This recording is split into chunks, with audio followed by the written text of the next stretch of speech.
শিক্ষার্থী বন্ধুরা ইত্যাদি স্কুলে সবাইকে আবারও স্বাগতম। আজ আমরা অষ্টম শ্রেণীর সাধারণ গণিত বইয়ের উপপাদ্য 5 নিয়ে আলোচনা করব। রম্বসের কর্ণদ্বয় পরস্পরকে সমকোণে সমদ্বিখণ্ডিত করে এই প্রমাণটি আমরা করব। খেয়াল করি, ABCD একটি রম্বস যার AC আর BD দুটি কর্ণ পরস্পরকে O বিন্দুতে ছেদ করেছে। প্রমাণ করতে হবে যে 1 AO সমান CO, AO সমান CO এবং BO সমান DO। 2 নম্বর, কোণ AOB সমান কোণ BOC সমান কোণ DOC সমান কোণ DOA সমান এক সমকোণ। প্রমাণে আসি আমরা। ধাপ 1, রম্বস নিজেই কিন্তু একটি সামান্তরিক। যেহেতু রম্বস একটি সামান্তরিক সেহেতু আমরা জানি সামান্তরিকের কর্ণদ্বয় পরস্পরকে সমদ্বিখণ্ডিত করে। সেই হিসেবে আমরা লিখতে পারি AO সমান CO এবং BO সমান DO। তাহলে প্রথম 1 নম্বর প্রমাণটি কিন্তু আমাদের সম্পূর্ণ হয়ে গেছে। তাহলে কিভাবে হলো?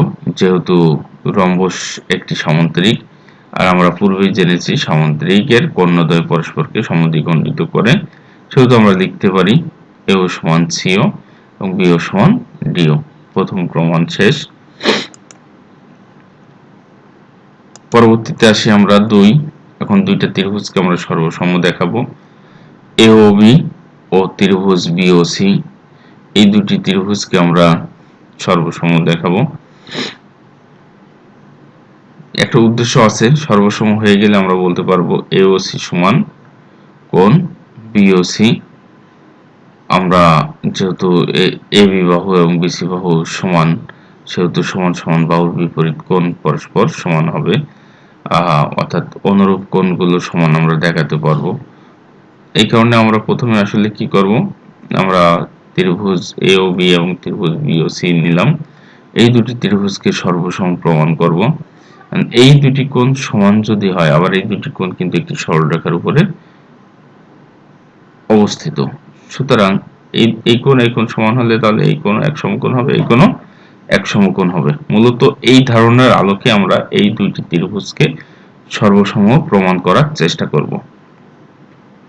তো ত্রিভুজ AOB ও ত্রিভুজ BOC কিভাবে সর্বসম হয় সেটা আমরা দেখি।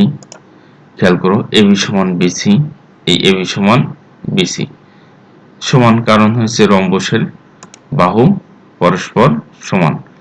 রম্বসের সবগুলো বাহুই পরস্পর সমান, সেক্ষেত্রে আমরা AB সমান অবশ্যই BC লিখতে পারি। আবার আমরা এক হতে পেয়েছি কি AO সমান CO, এই যে একটু আগে আমরা প্রমাণ করেছি AO সমান কি CO। আরেকটা দেখি OB সমান OB, কারণ এটি উভয় ত্রিভুজের সাধারণ বাহু। তো আমরা ত্রিভুজের সর্বসমতার সত্ত্বে জানি যদি একটি ত্রিভুজের 3 বাহু অপর একটি ত্রিভুজের 3 বাহুর সমান হয়, অর্থাৎ বাহু বাহু বাহু উপপাদ্য অনুযায়ী আমরা লিখতে পারি AOB সর্বসম ত্রিভুজ BOC। তাহলে এই দুটি ত্রিভুজ কি সর্বসম আমরা প্রমাণ করতে পারলাম। আর যেহেতু সর্বসম প্রমাণ করা সম্ভব হয়েছে, সেহেতু আমরা জানি এই ত্রিভুজের অনুরূপ কিছু সমান হবে। তো আমরা দেখতে পাচ্ছি যে AB আর BC বাহু হয়েছে সমান। এই সমান বাহুর বিপরীতে কোণ আছে AOB এবং এই বাহুর বিপরীতে কোণ আছে BOC। তাহলে আমরা বলতেই পারি যে AOB এবং BOC কোণ দুটি পরস্পর সমান। সেটি আমরা এখন দেখো, আমরা তাহলে আগে প্রমাণ করলাম যে ত্রিভুজ AOB সর্বসম ত্রিভুজ BOC। যেহেতু এই দুটি ত্রিভুজ সর্বসম, সেহেতু আমরা লিখতে কোণ AOB এবং কোণ BOC, এই দুটি কোণ পরস্পর সমান। তো এই দুটি কোণ কিন্তু আবার দেখো AC সরলরেখার উপরে অবস্থিত, AC সরলরেখার উপরে অবস্থিত, সেহেতু আমরা লিখতে পারি কোণ AOB যোগ কোণ BOC সমান এক সরল কোণ সমান 2 সমকোণ। আবার আমরা তাহলে লিখতে পারি কোণ AOB এবং কোণ BOC এরা পরস্পর সমান এবং এদের মান হচ্ছে এক সমকোণ। অর্থাৎ কোণ এ ও বি সমান কোণ বি ও সি সমান এক সমকোণ। অনুরূপভাবে আমরা যদি এখন এ ও বি ত্রিভুজ এবং ডি ও সি ত্রিভুজ নিলে কিন্তু আমরা একইভাবে সর্বসম দেখাতে পারবো। দেখানোর পরে আমরা লিখতে পারবো কি কোণ সি ও ডি সমান কোণ ডি ও এ সমান এক সমকোণ। দেখো সেটাই লেখা হচ্ছে কোণ সি ও ডি সমান কোণ ডি ও এ সমান এক সমকোণ।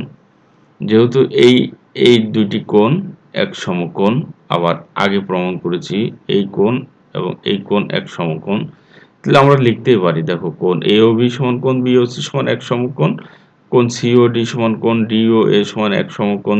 সেহেতু আমরা লিখতেই পারি কোণ এ ও বি সমান কোণ বি ও সি সমান কোণ সি ও ডি সমান কোণ ডি ও এ সমান এক সমকোণ। এটি আমাদের প্রমাণের বিষয় ছিল, আমরা প্রমাণ করলাম। সবাইকে ইত্যাদি স্কুলের সাথে থাকার জন্য ধন্যবাদ জানাচ্ছি আরেকবার। আর আমরা ইত্যাদি স্কুলের সাথে যদি থাকি, আশা করি প্রতিনিয়ত নতুন নতুন ভিডিও লেকচার তোমরা পাবে। আমি চেষ্টা করছি প্রতিনিয়ত নতুন নতুন ভিডিও লেকচার দেওয়ার। ধন্যবাদ সবাইকে।